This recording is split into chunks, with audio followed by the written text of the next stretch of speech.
Hello, my littles. Welcome to Mammy's Corner.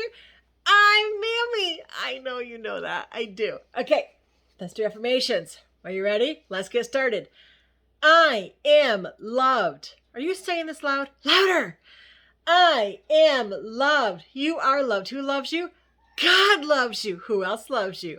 Mammy loves you. Don't forget that. All right, next one. I am good. Are you good?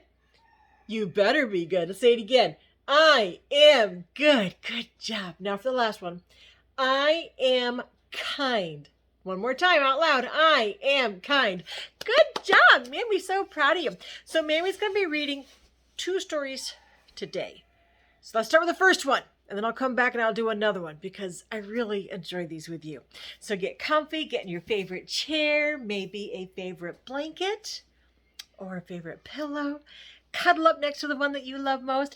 And let's get started with Disney's Adventure Stories. Let's see what story comes next. Oh, but don't forget, make sure you hit that like button because the more likes that you give me, the more it shows that you love your mammy. So go ahead and give me that thumbs up and let's get reading on this. You ready? Let's get started. And the Disney's Adventure Stories brings to you The Great Mouse Detective, Basil saves the day.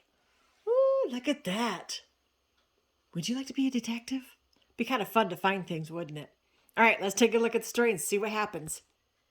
It was Olivia Flaversham's birthday, and she was celebrating with her father in his toy shop. You know, Daddy, this is my very best birthday, the young mouse said. But I haven't given you your present yet, her father replied. Close your eyes. Mr. Flaversham placed a beautiful ballerina doll on the table. It played music and began to dance around. Olivia's eyes fluttered open. Oh, Daddy, she cried. You made this just for me? You're the most wonderful father in the whole world. Suddenly, there was a loud knock on the door. It was awfully late, and Mr. Flaversham felt uneasy. Opening a cabinet door, he whispered to Olivia, Quickly, dear, stay in here and don't come out. While she was inside, Olivia peeked out and saw a scary, one-legged bat. Soon she heard a big commotion and ran out of the cabinet. Daddy! Daddy, where are you? But Olivia's father was already gone. He'd been kidnapped. Doo-doo-doo. Well, what's going to happen? Let's find out. Meanwhile, Mr. David Q. Dawson had just traveled to London for the celebration of Queen Mystoria's 60th year on the throne. He was wandering through the streets looking for a room to rent when he heard someone weeping. He followed the sound and found a young mouse in tears. It was Olivia. Are you all right, my dear? Asked Dawson. Come, dry your eyes. He handed her a handkerchief. I'm trying to find Basil of Baker Street, she explained. She handed him a newspaper article about Basil, the great mouse detective. I don't know any Basil, said Dawson, but I do know where Baker Street is. Olivia looked up at him with hopeful eyes. Come with me, Dawson said. We'll find this Basil chap together. That was nice of him, wasn't it, children? The 2 mice soon found the home of Basil of Baker Street and explained that Olivia needed help finding her father. But the detective wasn't interested. I simply have no time for lost fathers, he said. I didn't lose him, said Olivia. He was taken by a bat. That got Basil's attention. He knew that the bat named Fidget was employed by his archenemy, Professor Ratigan. He explained how evil Ratigan was. Dawson's eyebrows rose. As bad as all that, eh? Worse, insisted Basil. For years I've tried to capture him, and I've come close, but each time he's narrowly evaded my grasp. Who knows what dastardly scheme that villain may be plotting, even as we speak. Olivia was thrilled. The great mouse detective was on the case. Hopefully she'd see her father again soon. Not nice. Later that evening, Basil paced back and forth. Ratigan's up to something. The question is, what would he want with a toy maker? Just then, Olivia screamed. Fidget had appeared in the window. Basil and Dawson raced outside, but the bat was gone. Luckily, the mice found his hat lying on the street. It was just the clue they needed. Basil found his friend Toby, a basset hound. "Now, Toby, I want you to find this fiend," the detective told him. Always happy to help, Toby sniffed the hat and set out in the pursuit, carrying the mice through the streets of London.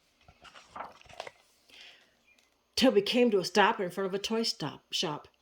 "Splendid job," Basil told the dog. The shop was dark and quiet. Inside were human-sized dolls, games, and toys. Basil noticed that mechanical parts were missing from many of the toys. What had Fidget been up to? And what kind of evil scheme was Ratigan plotting? Olivia wandered over to a pretty doll cradle. Curious, she peeked inside. Suddenly, Fidget jumped out at her. He stuffed her into a bag and flew toward an open skylight. Basil chased him, even climbing up a tower of toys, but he couldn't catch the bat. Fidget escaped with Olivia. "Oh no! What's going to happen now, Littles? Oh, goodness." The situation looked grim. Now Basil and Dawson had to save Olivia and her father. Unfortunately, they had no idea where Ratigan's hideout was located. Basil paced around the toy shop, thinking hard. Then Dawson showed him a piece of paper that Fidget had left behind. The detective beamed. "Dawson, you've done it! This list is precisely what we need." Dawson looked at him, thoroughly confused. Like, what? Back at his house, Basil did several experiments on the note. He mixed some chemicals and looked at the note under his microscope.